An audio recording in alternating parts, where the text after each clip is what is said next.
When LeBron James first moved to L.A., he went all John Thompson. What does that mean?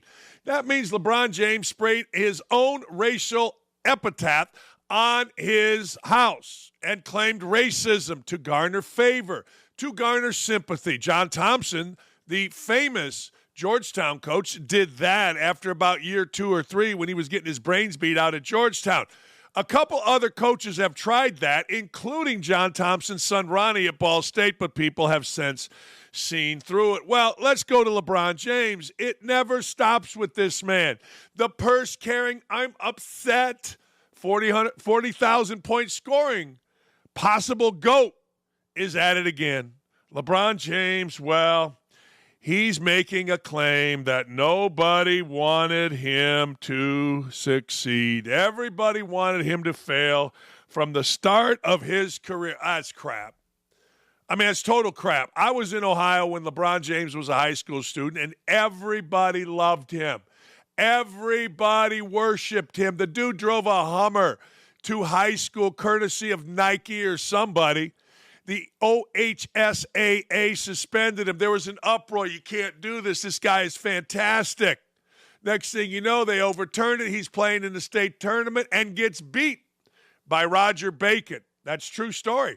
Roger Bacon had some good MAC players on it, some tough kids, and they beat LeBron James in the Ohio State championship game. He almost got beat by a small town of Van Wert. Not Van Wert. I can't remember the name, but I knew the coach, Welch, was really good. 3 in the air to beat him, did not go in. Anyway, everybody loved James. Now, I'm sure he got some people saying, well, we don't want you to succeed. Everybody does. Hell, I can't swing a dead cat without some blogger boy from Indiana doing something stupid relative to me, and I'm a relative nobody compared to LeBron James. So I'm sure LeBron got a little bit of that, but from the time he walked into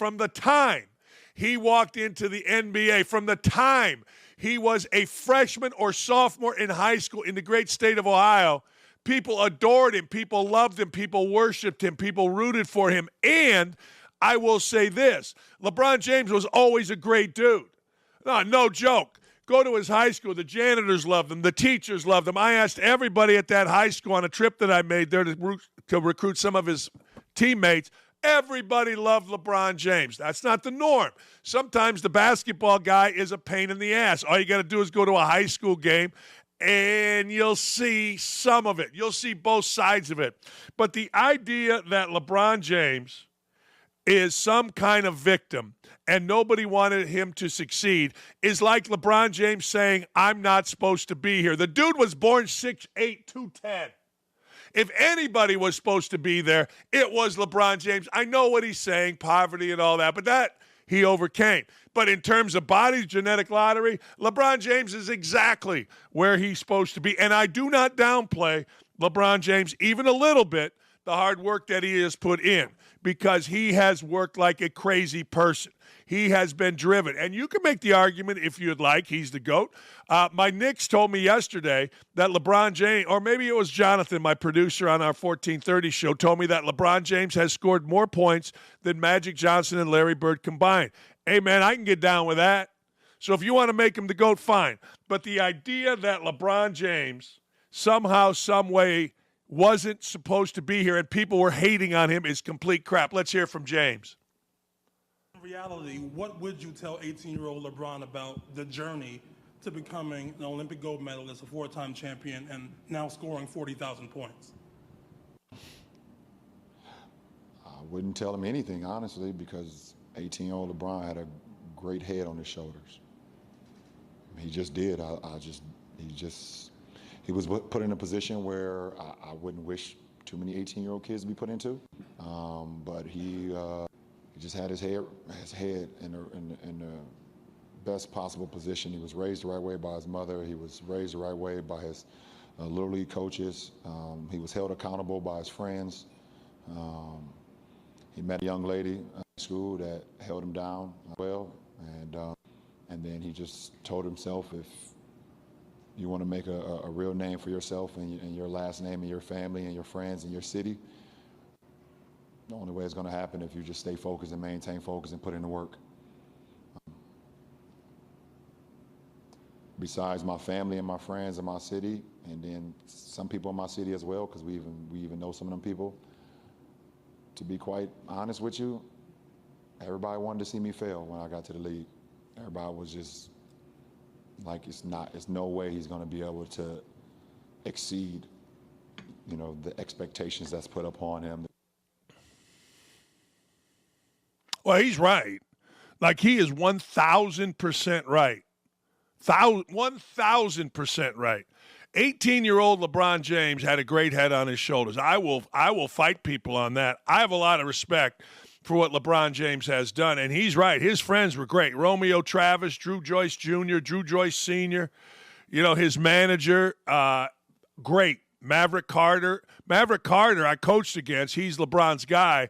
He was at Western Michigan for a year or two, and then he quit to go be LeBron's guy. Good move. But all of them had great heads on their shoulders. They did. They were great kids. And Drew Joyce Sr. and Keith Dambrot, who is now the head coach at Duquesne, great people, tough people, smart people. They took LeBron under their wing from a really young age. And there were others, I'm sure. Those are just the ones that I know that had impact. But the fact of the matter is, he's right. But he's also full of crap. Because I'm telling you right now, in the great state of Ohio, look, if you play for the Cavs, okay, maybe the Pacer fans don't want you to succeed or the Buck fans don't want you to succeed. But I'm telling you, he had a state in the palm of his hand. Now, somebody might say, well, I was at that state final and people were rooting against Villa Angela. Whatever school he went to, I can't remember off the top of my head.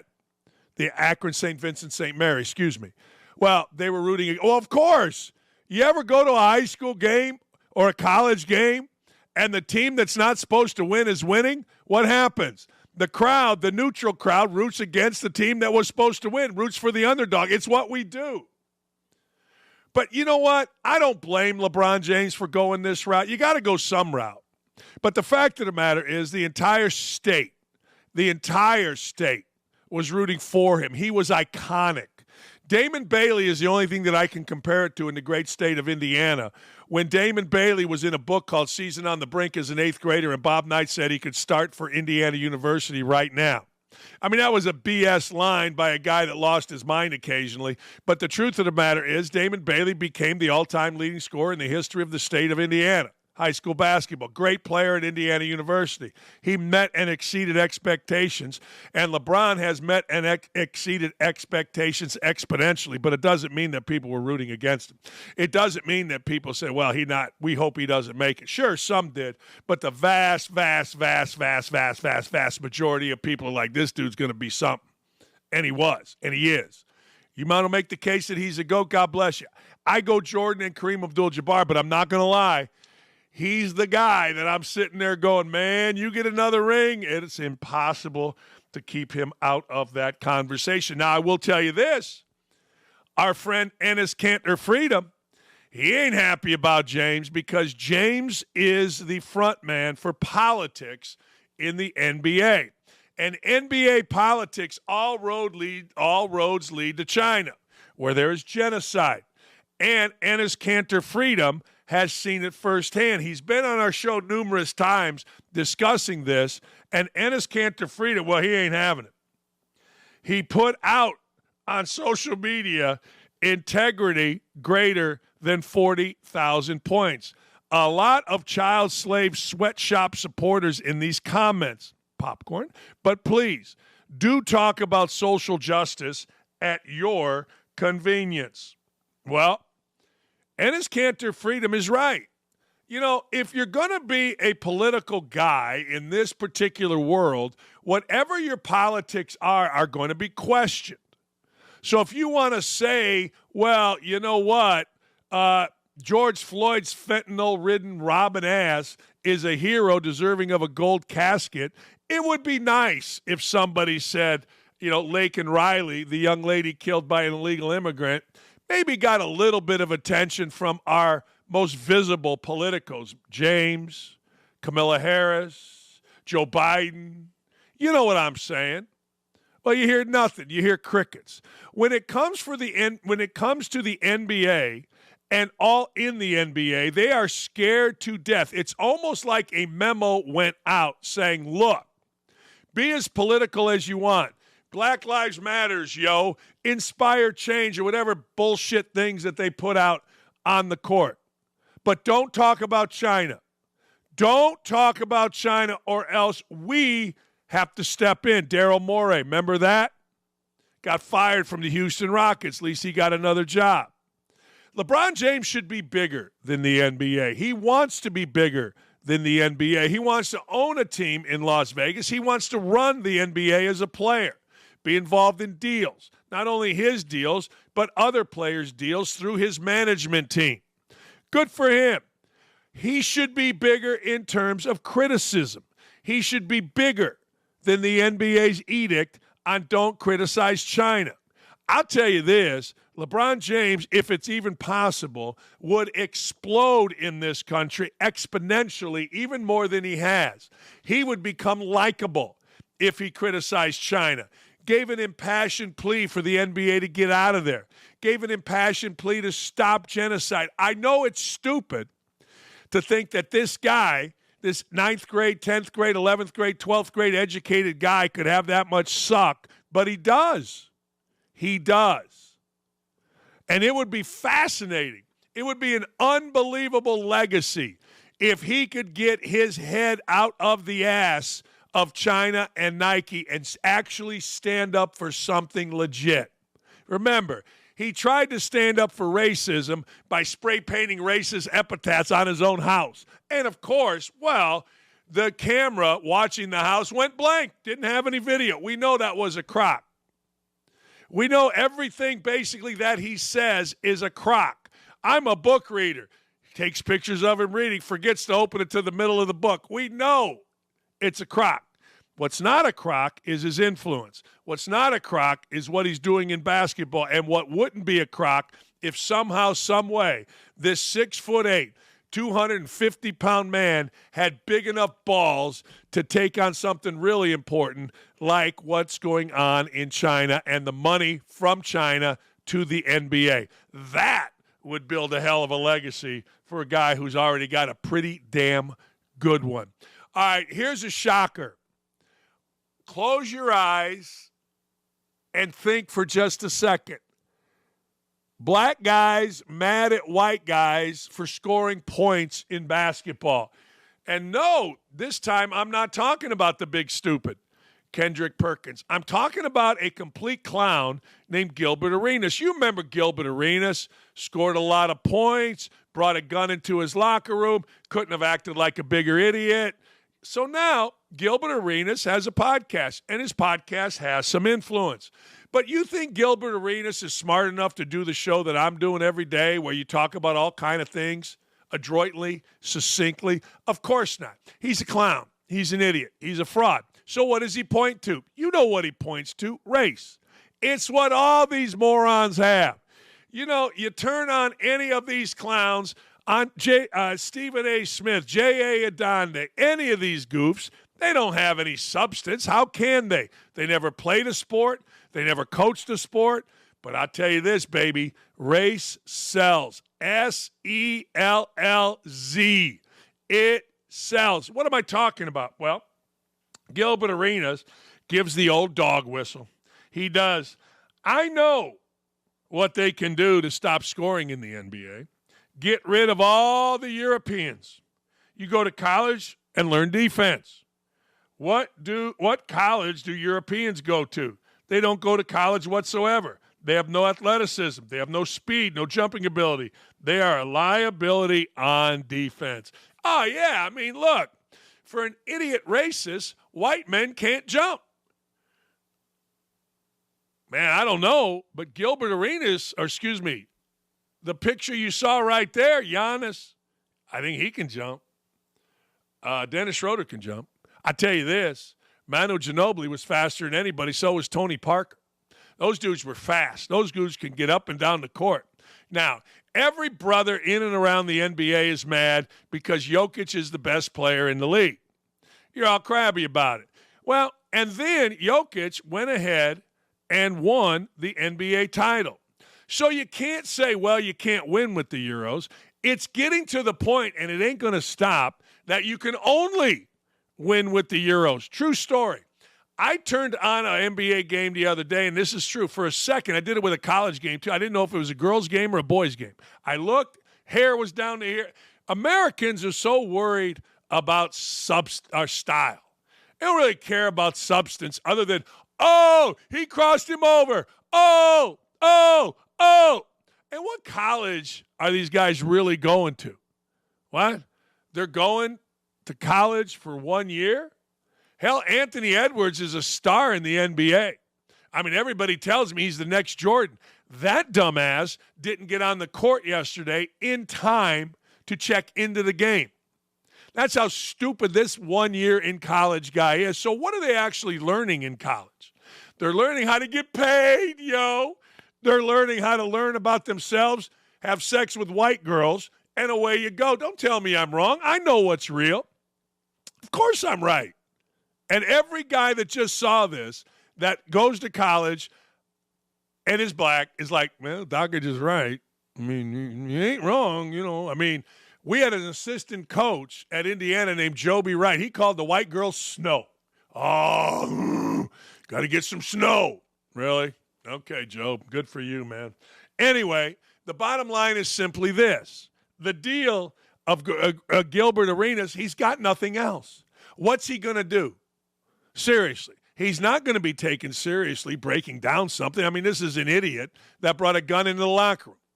So he starts breaking down the game. He would have to change his whole persona. And make no mistake, that cap money is out there. Everybody looks around and goes, how can I get that cap money?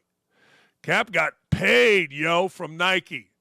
Racism sells. Dog whistling sells. You know, I'm not here to defend the Euros.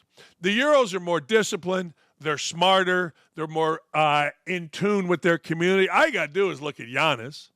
That's all you got to do. I mean, the dude is in Milwaukee, and you really don't hear anything other than him trying to win a championship and maybe get a coach fired. Giannis is European, or did he only mean white Europeans? Let me think. I think he just meant white Europeans. It galls the mediocre to good NBA ex-player that Euros like Jokic, like Doncic, have come into the league. They don't look like us. And remember the racist mantra. He doesn't look like me. He must be racist. No, they don't look like you. They're better than you. They're smarter than you. They're tougher than you. What college did they go to? Well, what happens in Serbia and other places is when you're about 8 years old, you train in basketball. It's like tennis players here in the United States. You go to IMG Academy. You go to Bellatari or whatever the hell that guy's name is. And you train, and you train, and you train. There's a legendary story of the coach at Indiana State, Josh Schertz. He was a prodigy when he was this tall. He went to Florida. He didn't grow. He's out. That's what the Euros do. They learn discipline. They learn hard work. They do skill work. They're not worrying about, oh, did you see him dunk on, oh, my God. Oh, that crossover. Oh, my God. Like these two idiots would. That's what they're doing. They're learning how to move their feet. They're learning footwork in the post, footwork on the jump shot. Where do you think the Euro step came from that all of these idiots in the NBA now use and no referees call it a travel? Well, by name, it's called the Euro step. By name, it's from Europe. European players are so much better. European players are so much smarter. And the most important thing, European players are so appreciative. In the United States, some 8-year-old hits a jump shot. He gets on a list. He's number 5 in the class of 2040. That little punk ends up who knows where because he's entitled at 8. At 8 years old in Serbia, they're in a frickin' school / basketball academy where they're drilled on reading, writing, arithmeticking, and, ladies and gentlemen, the drop step, the Sigma move, the inside pivot. Yeah, that's right. They're so much better schooled. Anthony Edwards is the poster child for modern stupid. The dummy could not even get into the game on time. yesterday. But hey, he's the next Jordan. Hey, he's the next big thing. You know what big a thing he was? Got his coach, Tom Crean, fired at Georgia in his 1 year. And the NBA's so watered down, that dude became a must-have on our team. But his dumb ass couldn't get into the game. Now, I'm going to say that again. I've never seen this. I've never seen a guy that could not get to the scorer's table. He missed the – I'm going to read this to you. Timberwolves star Anthony Edwards misses start of game after showing up late. He wasn't there, so he could not start. Right before the opening tip, he appeared at the scorer's table, ready to check in. This dumbass is so stupid that he couldn't make it on time. He's so entitled that he couldn't make it on time. But he went to college, Gilbert. He did. Did he get lost? Somebody asked. How about that? That's the NBA for you. Star player couldn't make it to the scorer's table in time to start the game. Give me a Euro today, tomorrow, the next day, anytime. I don't care if black, white. By the way, side note to Gilbert Arenas, I know he's meaning the white guys, the guys that are chunky, that are kicking everybody's ass. There's some brothers that are Euros too. Dabo Swinney really needs to stop this. Dabo Swinney needs to stop complaining about the modern college football way. He just does. It's hurting his program. I've always said this. If I were coaching now, and I've told my son this, I would shut up about complaining about college football. I would shut up complaining about college basketball, baseball, whatever sport I'm coaching. I would embrace transfer portal, even if I didn't embrace it. You would never know that I didn't embrace it. I would keep that to myself. Why? Because I don't want players, hangers-on, other coaches to think for 1 second that they can use my disinterest in NIL, my bitching, whining, and moaning about NIL and transfer portal against me in recruiting.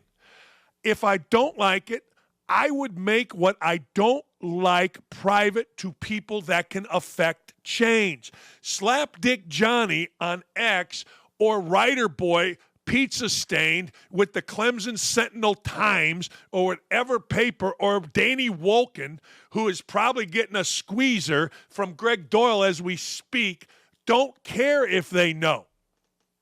Who cares? Tell a committee. Tell the president of the NCAA, you're a powerful guy in the most powerful NCAA sport. Use it, but shut up publicly.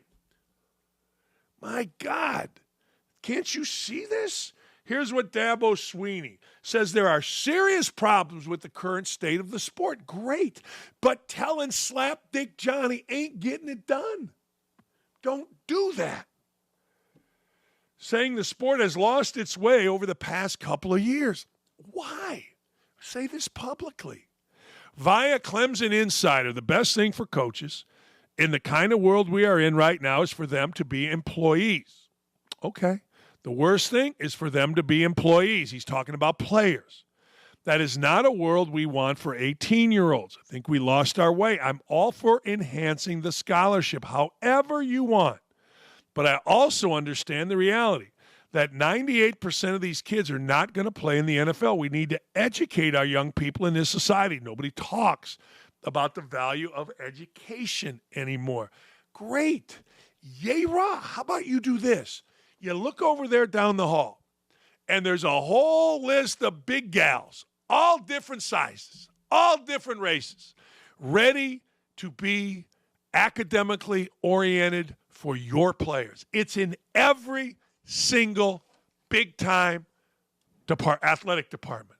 A whole group of biggins sitting right there, reading, writing, arithmeticing, ready to go. So educate your players. Talk about the great education, graduation rate that you have. But don't bitch about it publicly. I can't say this enough. I, every day, get a lot of coaches calling me. People don't believe this. That's fine. But for a long time in college basketball, and apparently it's resurfacing, I was known as, well, the Wolf. Guy has a problem. Hey, Dan, what would you or Coach Knight do if this arose? Oh, here's what I would do. Every day, I'm telling you, for the last 2 weeks, somebody in some athletic department somewhere and I have had a chat about something. Now, I know those of you that don't, well, look at you're stupid. Okay, fine. Okay, fine. But I deal in real. And here's the reality. You can educate your players, brag about it, talk about education. Simple. Educate your players. Go to graduation. Get your players in their cap and gown. Take a picture in the middle. Put it on the cover of your press guide. You can. You don't have to complain about the state of the sport. If I were a coach recruiting against Dabo Swinney, among other things, I would put it out there. This guy don't even like college football. This guy's going to try to take away your money. He's going to try to do away, not help you with your NIL. I ain't doing that. Look, you come play for me, I'm going to graduate you. I'm going to be on your ass every day. You miss class, you're running. I don't give a damn what the school says. You miss a tutor, you're late, you're rude, you're running. But I'm going to get you every dime I can get you. I'm going to work every single day to get you more money, more access, more power, more clout by playing football for me at Georgia, whatever school I'm at. You're never going to hear me complain about it publicly. You may hear me complain about it. Hey, yo, Charlie Baker, NCAA head. This is kind of jacked up. Here's what I think. But I'm not going to Clemson Insider, you dolt. It's amazing when you really talk to coaches how stupid they are. It really is. Like, I talk and I'm like, interesting. I'm the Wolf. I am. Make fun of it. Do whatever you'd like.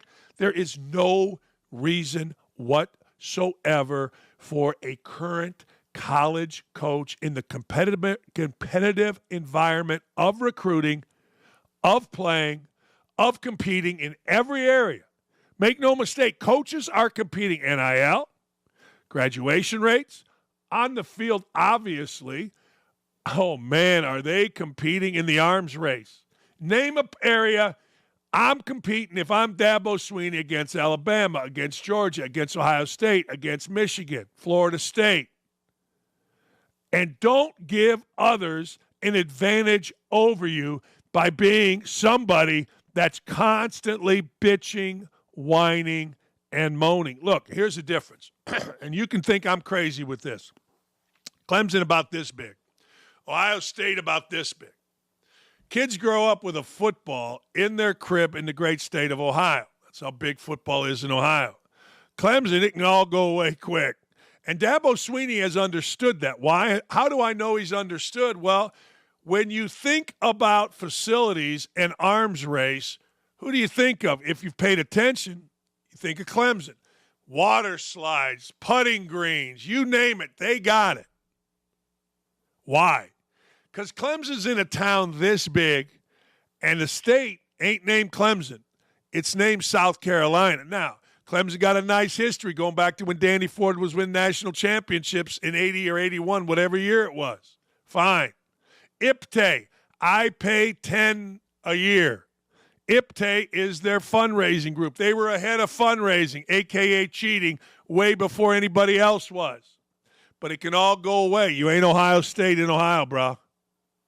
So the coach at Ohio State can complain about it. He ain't going to get hurt because the dude at Worthington Christian, if he's a 5-star recruit, grew up wanting to go to Ohio State. I know a lot of kids grew up wanting to go to Clemson, but it ain't Ohio State. It ain't Michigan. It ain't Georgia. It ain't what Florida should be. It ain't Tejas. Man, do I got to do everything? I think I do. You know, Billis has a thing, like, my opinions are mine, but you should adopt them. I'm starting to think that's the route I'm going to take here. Paul Azinger, I think Paul Azinger is smug and a douchebag. Every time I see Paul Azinger on my television, I think to myself, man, would that be awful to play golf with him? Every time I saw Johnny Miller on my screen, I thought, man, would I like to play golf with him? Curtis Strange, hey, Curtis, I got you right here. Get off my TV. Nick Faldo, somewhere in the middle. Trevor Immelman, who's doing it now, I love that guy. Got a chance to meet him. Love that guy. But Paul Azinger, he had to go. He's just like, I don't know. I know he's Zinger. And I know all the guys get around him, and they all like him. And good for Zinger. But I didn't like him on TV because I don't like him. I don't know him. Probably a great guy. Probably fun to play golf with.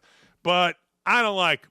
And I further don't like him because he absolutely ripped the tour the other day. And I don't actually mind this. I just don't like him. Anyway, here's what Azinger had to say comparing LIV Golf and the PGA Tour. The best players aren't all playing PGA Tour tournaments. Now, I got to tell you something. Boy, is he right. Like, I love Sunday afternoon, my ass to couch in the afternoon when I've already worked out, gone to church, done all the things that you do, feel like I accomplished something, and I'm going to watch the last 9 holes of the Honda Classic. Oh, yeah. And if Tiger Woods is playing, I don't give a damn if Tiger Woods has a Perkins waitress on his face and he's limping with one leg. I'm watching Tiger Woods. Period. And he's right. PGA Tour leaderboards have sucked. Look, they're great golfers. I could never, in my best days, ever play a round like those guys could play a bad round. I get it. But I like to see me some stars. I like to see Jon Rahm and Rory battling down the stretch. I grew up watching Nicklaus and Trevino and Watson and Kite. Now what do I got? Kirk? Corey Connors? What do I got? So he's right. That's over. Suddenly, the LIV Tour. Let's just say it like this. The PGA Tour has become the qualifier for LIV, and it's a sad day for golf. Okay, keep it right here. He's right. Hey, look, get a little clout on the PGA Tour. The murderous Saudis are going to come over and say, yo, I got life-changing money for you. I got $100 million. You just won 3 tournaments in a row. You're going to have to turn me down. He's right. He's absolutely right. Next quote. I would not rule that out, but it ain't going to happen. It would be stupid for me to say, oh, I'm ruling that out. I don't rule anything out except the tour. I'd rather call the senior tour than the PGA Tour, to tell you the truth. I'm over the PGA Tour. To call the best senior players in the world, at least they're the best. He was talking about going back to television. Well, yeah, I get it. You probably do want to deal with the senior tour because they're all your boys, yo. But let's be honest, no one's watching that. I hearken. Oftentimes I hearken. I hearken back to the early 1990s. A naked Bob Knight coming out of the shower. I'm sitting there. It was after practice. And the description of a naked Bob Knight is totally disgusting. But anyway, a naked Bob Knight, towel around his neck, comes out. Television is on. PGA Senior Tour at the time it was called was on my TV, or the TV, in our locker room. He's over there walking out of the shower. I'm on a couch down there hoping like hell I can go home. But I know I'm going to have to watch him pontificate about the tour, dry his balls, dry his back while he shows his balls. No shame whatsoever. All right. Then it starts. The pontification of how these guys, the Champions Tour now, PGA Tour seniors back then, were going to take over the regular tour. And I looked at him. Well, I really looked down and went, Coach, I don't think so. He then proceeded in all his nudity to bend over in front of the TV and point to the crowd, the gallery, which were big at the time. See these galleries? They're only going to grow. And he had the names of guys that were coming and turning 50, which is the age of the senior tour at that time. And as I looked at his ass crack and ball's hanging to his knees. I'm like, Coach, I don't care. I don't think so. I'm looking like I don't think the PGA Tour is ever going to be topped by the Champions Tour. Whenever I hear somebody talk about the Champions Tour, that's what I think of. I want you to close your eyes and get a visual of the uncircumcised penis of Bob Knight hanging down there with balls to his knees, bent over, pointing out the crowd at the Champions Tour and pontificating. Did you just throw up a little in your mouth? You know, I should really write a book. But I don't want to write. I need someone to write it for me. We'll see. Hey, I'm going to get into a number of things. We got Michelle Tafoya. We got Danny Z coming up. Hey, did you see this? I'm not going to talk about Braylon Edwards yet. That deserves an 8-minute segment. But our boy, Steve Garvey. That's right. There are few punchable faces in this world. The punchable face is led by Jeff. I'm a little batch passing. Can't stand that guy. Anyway, Steve Garvey is beating Adam Schiff. Now, Adam Schiff, along with Passon and Jeff Goodman, have the three most punchable faces. I'm not going to say in sports because none of them are in sports. Passon's a little, hey, guys, give me some information. Goodman is just the most horrific human being reporter that you will ever see. And I'm very proud to say that I got Goodman into ESPN and I got him out of ESPN because he was so bad on a broadcast, Jeff Goodman, that I had to make fun of him on air to the point where David Seitzer, our boss, chimed in and said, Dan, you got to back off, man. I go, well, why are we hiring idiots? Goodman has held it. He's mad. He's angry. But when he sees me, he cowers like the little batch that he is. But I digress. Those are three punchable faces. Steve Garvey has a lead. Yes, he does. Steve Garvey in a very Democratic California. I can't read all that, but I know this. Steve Garvey's in red. Adam Schiff is in yellow. And Steve Garvey's beaten Adam Schiff. He has surged into the lead in the primary race for U.S. Senator with Adam B. Schiff close behind, which would position him to face off in the general election. Yeah. Garvey 27, Schiff 25. A couple of DEI hires in there have 19 and 8. The top two winners from Thursday's special election will advance to a runoff in November. Come on. Let's go, Steve Garvey. Yeah. Let's go. I'm a big Steve Garvey fan. I remember when he was a write-in candidate. And then in California, he was stooping everything. Yeah, he was. Yeah, he was. And he's a friend of the show. That's right. He's a friend of the show. Ha!